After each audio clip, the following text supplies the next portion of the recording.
Ako po si Dr. Elina Santos, isang doktor na nag-aalaga sa ating mga nakatatanda. Mga minamahal kong kaibigang senior, pakinggan ninyo po sana akong mabuti. Ang paulit-ulit na paggising ng 2:00 o 3:00 ng madaling araw, kahit hindi naman puno ang inyong pantog, ay hindi po normal. At hindi po iyan dahil lang sa katandaan. Tahimik nitong pinapataas ang panganib ng pagkakadapa, bigla ang pagtaas ng blood pressure at paghina ng memorya. Bilang isang urologist, nakita ko na ang daan-daang senior na nagdusa ng maraming taon dahil lang sa isang maliit na ugali na akala nila ay malusog. Opo, minsan ang prutas na kinakain ninyo pagkatapos ng hapunan na sa tingin ninyo ay magaan at natural ang maaaring dahilan kung bakit kayo nagigising ng 3 beses sa isang gabi. Ngunit heto ang magandang balita. Hindi ninyo kailangan ng gamot o komplikadong gawain. Ngayon, ipapakita ko sa inyo ang 5 simpleng prutas na dapat ninyong kainin sa gabi upang mapakalma ang inyong pantog at matulungan kayong matulog ng mahimbing. Bago tayo magsimula, nais ko sanang malaman kung taga saan po kayo nanonood ng video na ito at anong oras na po diyan sa inyo ngayon. Pakisabi po sa akin sa comments. Palagi ko pong inaabangan na mabasa ang inyong mga iniisip at kung ayaw ninyong makaligtaan ang mga ganitong paalala sa kalusugan na ginawa para sa mga senior na tulad ninyo, i-click po ang subscribe at i-on ang bell icon. Magsimula na po tayo. Pagkatapos ng edad na 60, maraming senior sa Pilipinas ang nagsisimulang makapansin ng isang bagay na bihirang pag-usapan.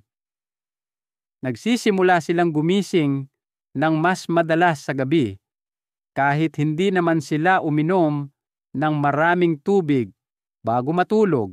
Maaaring nagtataka kayo, bakit nangyayari ito? Ang totoo, habang tayo ay tumatanda, unti-unting bumabagal ang ating mga kidney. Ginagawa pa rin nila ang kanilang trabaho, ngunit ang kanilang proseso ng pagsala ay hindi na gaanong mabisa, lalo na sa gabi. Nangangahulugan ito na kahit hindi gaanong uminom, ang iyong katawan ay patuloy na gumagawa ng ihi habang ikaw ay mahimbing na natutulog, unti-unti at walang babala. Kasabay nito, ang pantog ay nagiging mas sensitibo. Noong kabataan ninyo, kaya nitong mag-imbak ng 400 hanggang 500 ml nang walang problema. Ngunit ngayon, kahit 120 o 110 ml lang, katumbas lang ng kalahating basong tubig, ay sapat na para magpadala ng malakas na mensahe sa iyong utak. Bumangon ka, pumunta sa banyo, at iyon mismo ang sumisira sa iyong tulog. Mayroon ding isa pang nakatagong dahilan na hindi napapansin ng maraming senior, ang acidic na ihi. Kung ang inyong hapunan ay may kasamang maanghang na atsara, maasim na sausawan o mga citrus na prutas sa gabi, tumataas ang acid sa inyong ihi. Ang acid na ito ay tahimik na nangingitkit sa pader ng pantog at nagdudulot ng mga maling alarma. Hayaan ninyong ikwento ko si Mang Arturo mula sa Pampanga. Siya ay 70 taong gulang at nagigising ng 2 hanggang 3 beses gabi-gabi kahit anong gawin niya. Matapos ang isang magiliw na konsultasyon, itinigil niya ang pagkain ng dalandan pagkatapos ng hapunan at pinalitan ito ng maliit na piraso ng hinog na papaya. Sa loob ng 1 linggo, bumuti ang kanyang tulog. Sabi niya, hindi ko pala kailangan ng karagdagang gamot. Kailangan ko lang palang pakinggan ang aking katawan. Kaya, mahal kong kaibigan, ang iyong katawan ay patuloy na nagsasalita sa iyo. Kung matututo kang makinig ng mahinahon at may pasensya, maaaring matuklasan mo na ang mahimbing na tulog ay hindi nawala. Naghihintay lamang itong bumalik. 5 prutas na dapat mong kainin para sa mas mahimbing na tulog. Sa lahat ng mga prutas na tahimik na matatagpuan sa mga kusinang Pilipino, ang abang saging ay marahil ang pinaka hindi nauunawaan ng ating mga nakatatanda. Marami ang naniniwala na ito ay nagdudulot ng lamig sa katawan o hindi dapat kainin sa gabi. Ngunit ang agham at karanasan ay iba ang sinasabi. Ang saging ay isa sa mga pinaka-bladder friendly na prutas, lalo na para sa mga senior na madalas magising sa gabi dahil sa pag-ihi. Ito ay natural na mababa sa acid na nangangahulugang hindi nito iniirita ang manipis na pader ng pantog tulad ng mga citrus na prutas o maanghang na pagkain.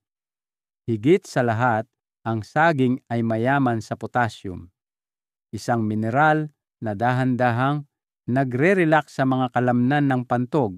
Kapag kalmado ang iyong pantog, hindi ito nagpapadala ng mga maling alarma sa utak sa kalagitnaan ng gabi. Iyon ang dahilan kung bakit ang isang hinog na saging sa tamang oras ay maaaring makatulong na mabawasan ang pag-ihi sa gabi nang walang gamot, nang walang anumang pagsisikap. Hayaan ninyong ibahagi ko ang kwento ni Aling Silya mula sa Batangas. Iniiwasan niya noon ang saging sa pag-aakalang mabigat ito sa gabi.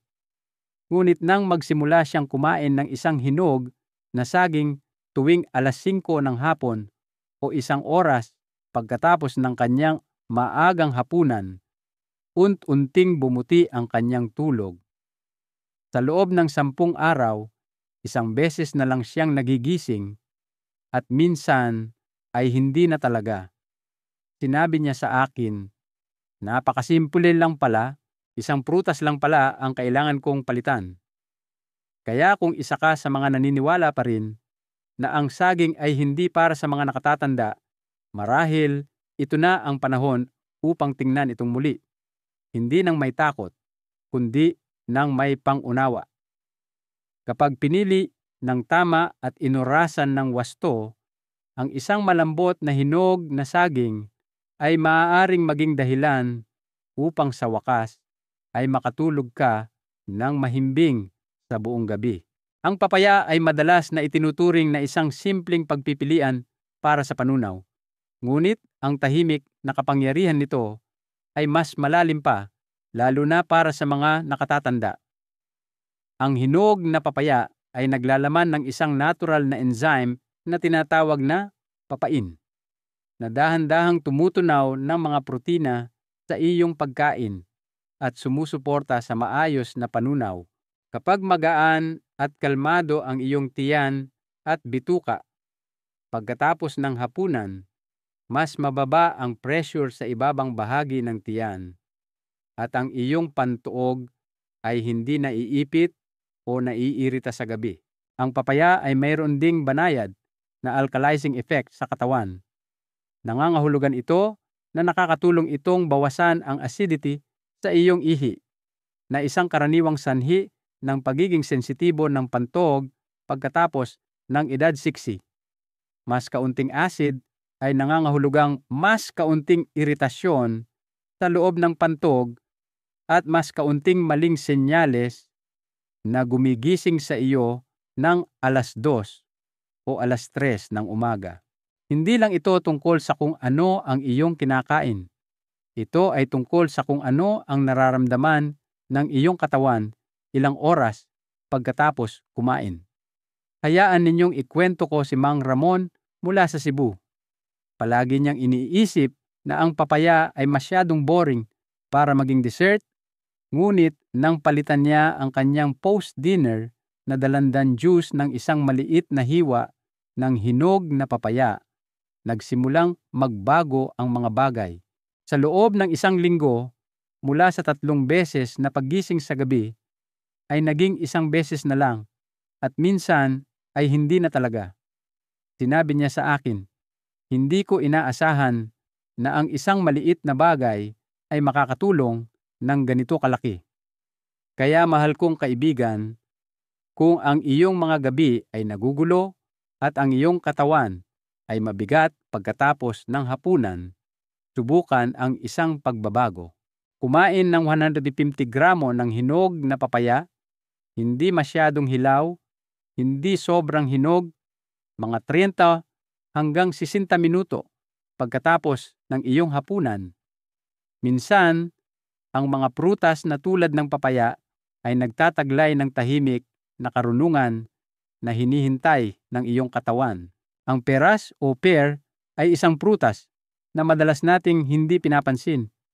Ito ay malambot, simple, at may banayad na tamis.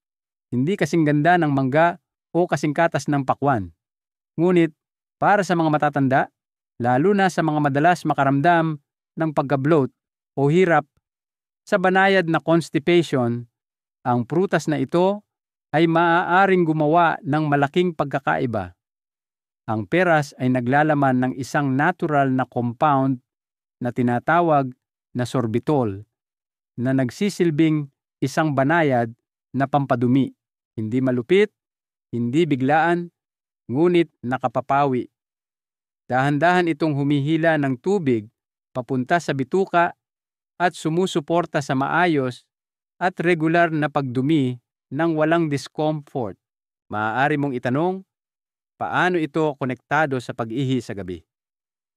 Ang sagot ay nasa paraan ng pagdiin ng ating mga organ sa isa't isa habang tayo ay tumatanda.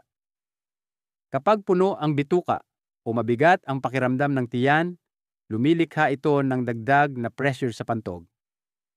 Ang pressure na ito ay maaaring magdulot ng maling senyales na gumigising sa iyo kahit na halos 100 ml lang ng ihi ang laman. Ngunit, kapag magaan ang bituka at relax ang tiyan, nananatiling kalmado ang pantog at gayon din ang iyong tulog. Hayaan ninyong ibahagi ko ang kwento ni Ginang Lorna mula sa Iloilo. Siya ay 69 na taong gulang, aktibo ngunit madalas gumising ng 2 beses gabi-gabi dahil sa pag-ihi. Iminungkahi ng kanyang doktor ang isang maliit na pagbabago. Kumain ng isang katamtamang laking peras tuwing hapon bandang 4:30. Sa loob ng ilang araw, bumuti ang kanyang panunaw, nabawasan ang bloating at halos tuluyang nawala ang paggising sa gabi. Ngumiti siya at sinabi, "Akala ko pantog ko ang may problema, pero tiyan ko lang pala." Kaya mahal kong kaibigan, kung nakakaramdam ka ng kabigatan sa gabi o pressure sa iyong pantog, isaalang-alang ang abang peras.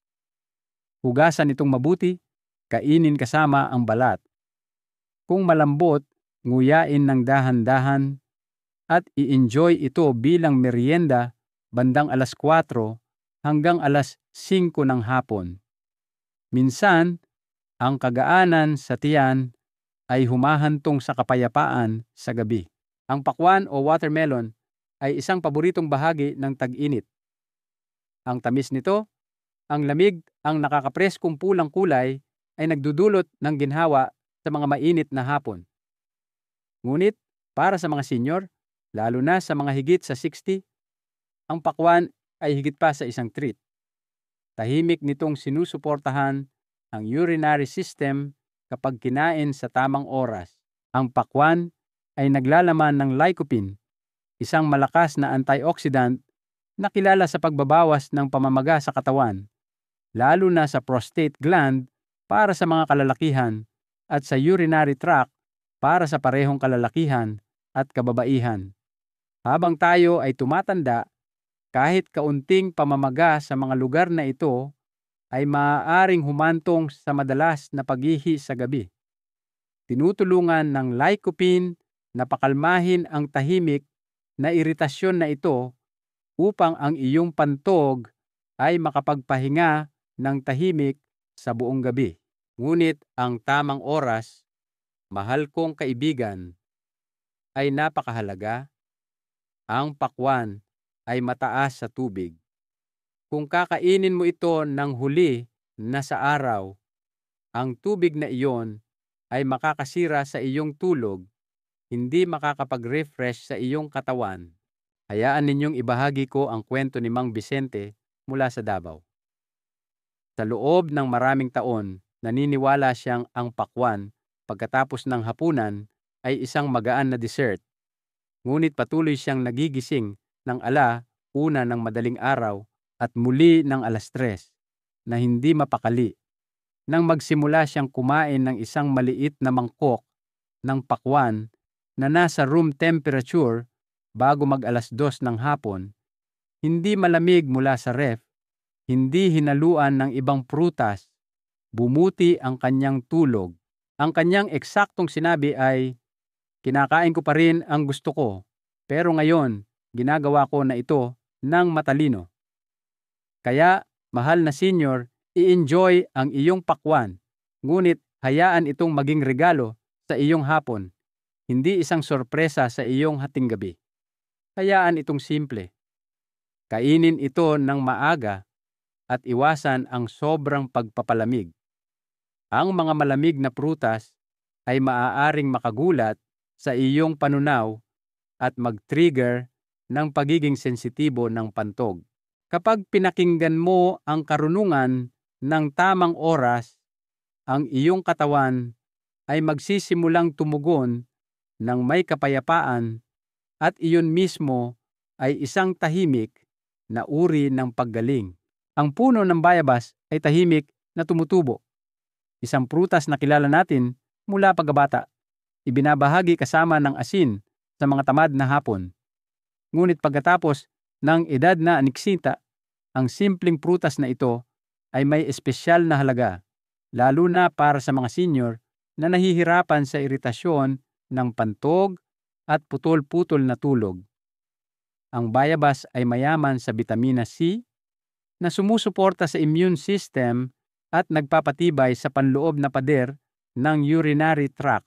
Hindi tulad ng mga citrus na prutas tulad ng orange o dalandan. Ang bayabas ay may mas kaunting citric acid kaya't mas banayad ito sa pantog. Para sa mga senior, nangangahulugan iyon ng mas kaunting maling senyales mula sa pantog, mas kaunting pagpunta sa banyo sa hating gabi, at mas magandang pagkakataon sa isang mapayapa at walang patid na tulog. Ngunit may isang mahalagang bagay na dapat tandaan. Dapat kainin ang bayabas sa tamang paraan at sa tamang oras. Ang pinakamagandang oras ay sa pagitan ng 3:00 at 4:00 ng hapon, kung kailan aktibo pa ang panunaw at dahan-dahang nagpapahinga ang katawan. Hayaan ninyong ikwento ko si Tita Mina mula sa Bulacan. Sanay siyang ihalo ang mga piraso ng bayabas sa yogurt at kainin ito bilang merienda sa hapon. Ngunit ipinaliwanag ng kanyang doktor na ang mga produktong gatas na sinamahan ng bayabas ay maaaring paminsan-minsan ay makapagpabagal ng panunaw o magdulot ng banayad na bloating sa mga matatanda. Kaya gumawa siya ng isang simpleng pagbabago. Kumain siya ng isang katamtamang laking bayabas ng 3:30 ng hapon, binalatan ng bahagya kung makapal ang balat, at iniiwasan ang pagdaragdag ng anumang asin. Sa loob ng 1 linggo, nabawasan ang kanyang paghihi sa gabi. Sabi niya, "Wala naman akong masyadong binago. Iginagalang ko lang ang kalikasan ng prutas. Kaya, mahal kong kaibigan, ang bayabas ay hindi lang isang masarap na kagat. Ito ay isang tahimik na kakampi para sa iyong pantog kapag kinain ng matalino. Kainin itong simple. Kainin ito ng maaga at hayaan ang banayad na kapangyarihan nito na suportahan ang iyong pahinga." Minsan, ang pinakasimpleng regalo ng kalikasan ang pinakakailangan ng iyong katawan. 5 prutas na dapat iwasan. Ang 1 baso ng sariwang orange o dalandan juice ay parang simbolo ng mabuting kalusugan. Magaan, nakakapresko, at natural. Lalo na sa mga mainit na araw, Madalas na ine-enjoy ng mga senior ang juice pagkatapos ng tanghalian o kahit pagkatapos ng hapunan, sa paniniwalang nakakatulong ito sa panunaw at pinapanatiling malamig ang katawan. Ngunit, ang hindi napapansin ng maraming senior ay parehong mayaman sa citric acid ang orange at dalandan, isang compound na maaaring tahimik na makaapekto sa iyong pantog sa gabi. Habang tayo ay tumatanda, ang panloob na pader ng pantog ay nagiging mas manipis, mas reaktibo kahit sa maliliit na pagbabago. Ang acidic na ihi na dulot ng mataas na citric acid sa prutas ay maaaring dahan-dahang mang-irita sa pader na ito, at ang iritasyon na iyon ay maaaring magpadala ng maling senyales ng pag-ihi sa iyong utak habang ikaw ay natutulog. Nagigising ka ng 1:00 o 3:00 ng umaga, hindi dahil puno ang iyong pantog, kundi dahil ito ay namamaga o hindi komportable. Hayaan ninyong ibahagi ko ang kwento ni Mang Andres mula sa Quezon City. Siya ay 71 at mahilig uminom ng orange juice tuwing gabi bandang 8:00. Ngunit patuloy siyang nagigising ng 2 o 3 beses gabi-gabi, kahit hindi naman siya umiinom ng maraming tubig. Iminungkahi ng kanyang doktor ang isang maliit na pagbabago. I-enjoy ang kanyang juice bago mag 2:00 ng hapon, mas mabuti sa kalagitnaan ng umaga. Sa loob ng 1 linggo, malinaw ang pagkakaiba. Huminto ang sobrang reaksyon ng kanyang pantog sa gabi, at ang kanyang tulog ay naging mas mahimbing at mapayapa. Sinabi niya sa akin, "Hindi ko naman itinigil ang pag-inom ng juice, binigyan ko lang ito ng mas magandang oras. Kaya mahal kong kaibigan, ang orange at dalandan ay maaari pa ring maging bahagi ng iyong araw, huwag lang sa gabi. I-enjoy ang mga ito kasabay ng almusal o bago magtanghalian kapag malakas ang iyong panunaw at may oras ang pantog na makabawi bago matulog." Minsan, hindi kung ano ang kinakain natin, kundi kung kailan natin ito kinakain ang tunay na mahalaga. Ang pinya ay itinuturing na isang matamis na treat, matingkad na dilaw, makatas, at puno ng lasa. Madalas itong kinakain ng mga senior bilang bahagi ng fruit salad o isang magaan na dessert pagkatapos kumain, sa pag-aakalang ito ay mabuti para sa panunaw at banayad sa tiyan.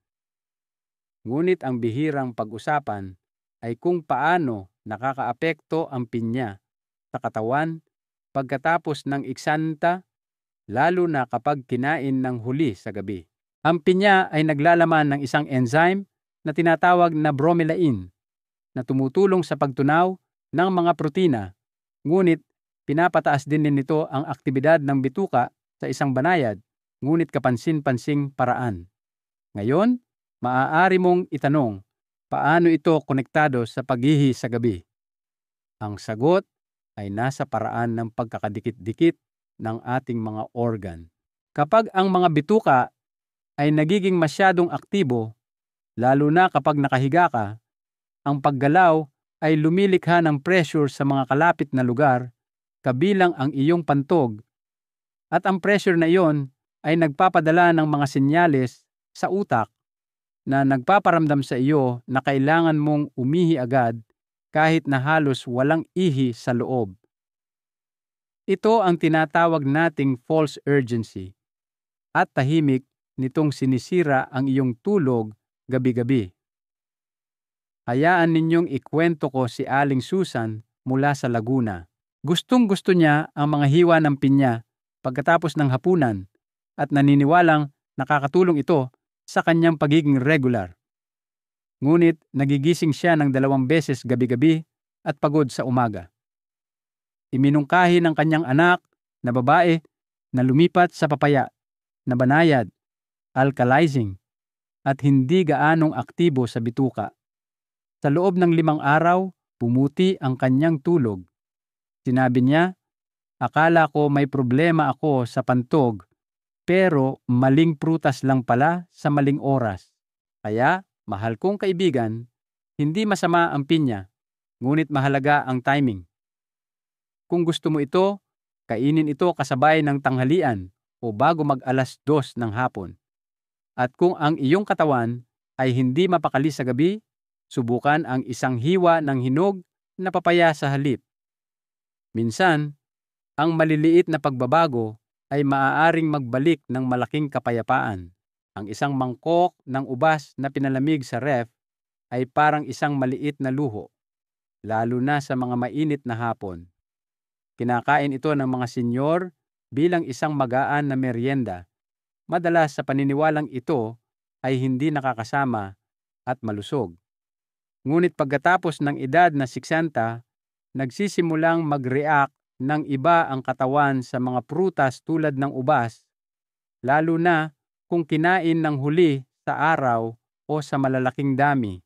Ang ubas ay naglalaman ng mga natural na asukal na kung hindi agad matunaw ay maaaring magsimulang mag-ferment ng bahagya sa tiyan. Ang banayad na fermentation na ito ay maaaring humantong sa gas, bloating at pakiramdam ng kabusugan na dumidiin sa ibabang bahagi ng tiyan. Ngayon, isipin ninyo itong nangyayari pagkatapos ng hapunan kapag ang katawan ay sinusubukang magpahinga. Ang gas ay tumutulak sa pantog na lumilikha ng pressure na humahantong sa false urgency. Ang pakiramdam na kailangan mong umihi kahit hindi puno ang iyong pantog. Maraming senior ang nagigising ng 1:00 o 3:00 ng umaga, hindi dahil sa ihi, kundi dahil sa nakatagong pressure sa tiyan. Higit pa rito, ang balat ng ubas ay medyo mas mahirap tunawin, lalo na para sa mga senior na may mas mabagal na metabolismo. Maaari itong manatili ng mas matagal sa bituka na nagdaragdag sa discomfort. Hayaan ninyong ibahagi ko ang kwento ni Mang Nestor mula sa Cavite. Dati siyang kumakain ng itim na ubas pagkatapos ng hapunan, ngunit napansin niyang siya ay nagiging bloated at nagigising ng 2 beses bawat gabi. Iminungkahi ng kanyang anak ang isang maliit na pagbabago. Balatan ang ubas, kainin bago magtanghali, at panatilihing kaunti lang ang dami. Sa loob ng 1 linggo, naging mas payapa ang kanyang tulog at nawala ang bloating. Ngumiti siya at sinabi, hindi pala pantog ko ang may problema, kung ano pala ang inilalagay ko sa ibabaw nito. Kaya mahal kong kaibigan, kung mahilig ka sa ubas, huwag mo itong isuko. Kainin lang ito ng mas matalino. Balatan ito ng dahan-dahan. I-enjoy ito bago mag-2:00 ng tanghali at hayaan ang iyong katawan na tunawin ito ng madali. Ang mga mapayapang gabi ay madalas na nagsisimula sa matalinong pagpili sa araw. Sa maraming pamilyang Pilipino, ang sariwang juice ay parang simbolo ng pag-aalaga. Isang bagay na inihanda ng may pagmamahal gamit ang orange, lemon o kahit kiwi para palamigin ang katawan. Lalo na para sa mga senior, madalas itong inaalok pagkatapos ng tanghalian o hapunan na may mabuting hangarin at mainit na ngiti. Ngunit ang hindi napapansin ng maraming senior ay ang mga pinaghalong citrus juices ay may dalang nakatagong panganib, lalo na kapag ininom sa gabi. Ang mga juice na ito ay mataas sa citric acid at natural na asukal na maaaring masarap, ngunit tahimik na nagpapataas ng acidity ng iyong ihi. Habang tayo ay tumatanda, ang pader ng pantog ay numinipis at nagiging mas reaktibo. Kapag ang acidic na ihi ay dumadaan, kahit kaunting dami lang ay maaaring magdulot ng iritasyon at mag-trigger sa utak na magpadala ng hindi kinakailangang mga senyales para gumising sa gabi. Iyon ang dahilan kung bakit maraming senior ang nagigising ng 1 o alas 3 ng umaga, hindi dahil puno ang pantog, kundi dahil ito ay namamaga o hindi komportable. At dahil ang juice ay nasa likidong anyo, mas mabilis itong nasisipsip kaysa sa buong prutas, na mas mabilis na nakakaapekto sa katawan. Hayaan ninyong ikwento ko si Ginang Pilar mula sa Baguio. Ang kanyang anak ay laging naghahanda ng sariwang orange kiwi juice tuwing gabi sa pag-aakalang makakatulong ito sa kanyang immunity. Ngunit nagigising siya ng 3 beses gabi-gabi, pagod at tuliro sa umaga. Matapos ilipat ang juice sa kalagitnaan ng umaga at tuluyang iwasan ito pagkatapos ng alas 4 ng hapon, bumuti ng husto ang kanyang tulog. Sabi niya, "Hindi ko kailanman sinisi ang juice. Ngayon ko lang nalaman na ang timing pala ang gumawa ng lahat ng pagkakaiba. Kaya, mahal na senyor, hindi mo kailangang isuko ang iyong mga paboritong juice. Bigyan mo lang sila ng tamang lugar sa iyong araw. I-enjoy ang mga ito bago magtanghalian, hindi pagkatapos. Iwasan ang lahat ng acidic na fruit blends pagkatapos ng alas 4 ng hapon. Magpapasalamat ang iyong pantog at ang iyong mga gabi ay magiging tahimik muli. Minsan, ang mas magandang tulog ay isang matalinong higop lang ang layo. Ang kamatis ay ginagamit araw-araw, maging sa ulam, sausawan o salad. Maraming senyor ang kumakain ng ilang hilaw na hiwa sa gabi sa pag-aakalang ito ay malusog at magaan. Ngunit ang hindi alam ng karamihan ay ang hilaw na kamatis ay naglalaman ng mga compound tulad ng oxalic acid at lycopene, na bagamat natural ay maaaring tahimik na mangirita sa pantog, lalo na sa mga matatanda. Kapag kinain ng hilaw at huli sa araw, ang mga acid na ito ay maaaring magpataas ng sensitivity sa loob ng urinary tract at humantong sa mas madalas na pag-ihi sa gabi. Maaaring hindi mo ito maramdaman kaagad, ngunit sa paglipas ng panahon, ang iyong pantog ay nagsisimulang mag-react kahit sa banayad na pressure, nagpapadala ng mga senyales na nakakagambala sa iyong tulog. Ang problema ay hindi palaging ang dami ng ihi, kundi ang iritasyon na dulot ng kung ano ang dumadaan dito. Ito ay humahantong sa kung ano ang inilalarawan ng maraming senyor bilang false urges. Paggising ng 2 o 3 beses para sa halos isang patak lang. Hayaan ninyong ibahagi ko ang kwento ng mag-asawang Cruz mula sa Tarlac. Sa loob ng maraming taon, kinakain nila ang salad na kamatis at sibuyas sa bawat hapunan. Ngunit pareho silang nagigising sa di-oras at hindi nakakapagpahinga. Matapos ang isang kaswal na pagbisita sa kanilang family doctor, pinayuhan silang itigil ang pagkain ng hilaw na nakamatis sa gabi at sa halip ay lutuin ito ng maayos sa kanilang ulam. Sa loob ng ilang araw, bumuti ang kanilang tulog at nabawasan ang pag-ihi. Sabi nila, "Hindi naman namin binago ang aming pagkain. Niluto lang namin ito ng iba. Kaya, mahal kong kaibigan, hindi mo kailangang itigil ang pagkain ng kamatis. Ngunit, kung ang iyong pantog ay naging sensitibo na dahil sa edad, isaalang-alang ang simpleng pagbabagong ito. Gumamit ng hinog at lutong-lutong kamatis sa iyong mga pagkain. Iwasan ang mga hilaw na hiwa sa salad sa gabi. Minsan, ang paraan ng paghahanda mo ng iyong pagkain ay kasing halaga ng kung ano ang iyong kinakain.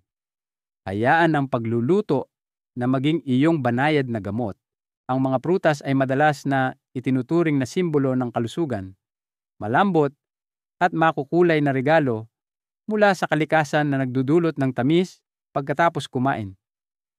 Para sa maraming senyor, ang pagkain ng prutas pagkatapos ng hapunan ay parang isang banayad na paraan upang tapusin ang araw. Ngunit ang madalas nating nakakalimutan ay ang oras ng pagkain ng prutas ay kasing halaga ng kung anong prutas ang kinakain natin, lalo na pagkatapos ng edad na 60. Sa yugtong ito ng buhay, bumabagal ang panunaw. Tumataas ang pagiging sensitibo ng pantog at kahit isang malusog na prutas ay maaaring makagambala sa iyong tulog kung kinain sa maling oras. Ang mga prutas na mataas sa tubig at acid tulad ng orange, dalandan, pakwan, o kahit ubas ay pinakamainam na kainin bago mag-alas 5 ng hapon. Ang timing na ito ay nagbibigay sa iyong mga kidney at pantog ng sapat na oras upang iproseso ang mga likido ng dahan-dahan ng hindi dinadala ang bigat sa gabi. Kung ang mga prutas na ito ay kinain ng huli, maaari itong humantong sa false urgency, bloating, o sobrang likido sa pantog habang ikaw ay natutulog. Sa kabilang banda, ang mga nakakakalmang prutas tulad ng saging, peras, o papaya ay maaaring kainin ng medyo huli sa pagitan ng alas 4 at alas 6 ng gabi, basta't maglaan ka ng agwat na hindi bababa sa 2 oras bago matulog.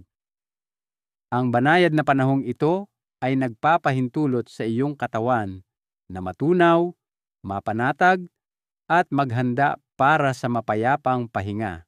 At heto pa ang isang mahalagang paalala: huwag kumain ng prutas kasabay mismo ng iyong hapunan. Sa maraming tahanan, karaniwan nang isinisilbi ang prutas pagkatapos mismo ng kanin at ulam.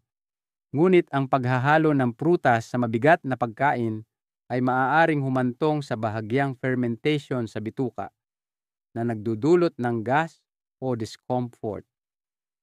Palaging magbigay ng agwat na 30 hanggang 60 minuto sa pagitan ng iyong pagkain at ng iyong prutas. Ang isang pagbabagong ito lamang ay maaaring gumawa ng isang tahimik na pagkakaiba sa iyong tulog. Hayaan ninyong ikwento ko si Aling Remedios mula sa Bicol. Dati siyang umiinom ng sariwang orange juice tuwing gabi sa pag-aakalang makakatulong ito sa panunaw. Ngunit ang kanyang tulog ay laging putol-putol, minsan 2, minsan 3 beses. Iminungkahi ng kanyang manugang na ilipat ang juice sa alas 11 ng umaga. At sa loob ng 1 linggo, sabi ni Aling Remedios, ang tulog ko ay parang noong 10 taon na ang nakalipas. Aparom, kaya mahal kong kaibigan, ang iyong prutas ay hindi ang kalaban. Bigyan mo lang ito ng oras na nararapat dito at ang iyong katawan ay susuklian ng pabor na iyon ng tahimik, dahan-dahan, na may mas mahimbing na tulog. Kaya mahal kong senior, ngayon ay dahan-dahan nating ginalugad kung paano ang mga simpleng prutas kapag kinain sa tamang oras ay maaaring magdulot sa iyo ng mas magandang tulog at mas kaunting pagkagambala sa gabi. Hindi ito laging tungkol sa pagkain ng kaunti, kundi tungkol sa pag-unawa sa iyong katawan at pagtrato dito ng may tahimik na pangangalaga at atensyon. Ang aral po dito ay simple. Ang ating katawan ay may sariling karunungan. Hindi natin kailangan ng komplikadong gamot palagi. Minsan, ang kailangan lang ay makinig, mag-obserba, at gumawa ng maliliit na pagbabago. Ang mga payong ito ay ibinabahagi para sa pangkalahatang kaalaman. Kung nakakaranas ka ng anumang hamon sa kalusugan o patuloy na sintomas, mangyaring kumuonsulta sa iyong doktor bago subukan ang anumang bago. Bawat katawan ay iba-iba at alam ng iyong doktor kung ano ang pinakamabuti para sa iyo ng personal. Kung mayroon sa video na ito na nakatulong sa iyo o nagpaalala sa iyo ng iyong sariling karanasan, gusto ko pong marinig mula sa iyo. Pakitype po ang salitang salamat sa comments kung nahanap ninyo itong nakakatulong o kulang Kung sa tingin ninyo ay hindi ito angkop sa inyong pangangailangan, para mapabuti ko ang mga susunod na video para sa inyo. At kung hindi pa, mangyaring mag-subscribe po kayo at itap ang maliit na bell icon para hindi ninyo makaligtaan ang mga ganitong mensaheng pangkalusugan na ginawa para sa mga senyor na tulad ninyo. Kung may kakilala kayo, isang kapitbahay, isang pinsan, o isang matagal ng kaibigan na madalas magising sa gabi, paki-share po ang video na ito sa kanila. Maaaring binibigyan ninyo sila ng regalo ng isang mapayapang gabi. Hanggang sa muli nating pagkikita, naway maging mahimbing ang inyong tulog, magaan ang inyong mga umaga, at laging payapa ang inyong puso.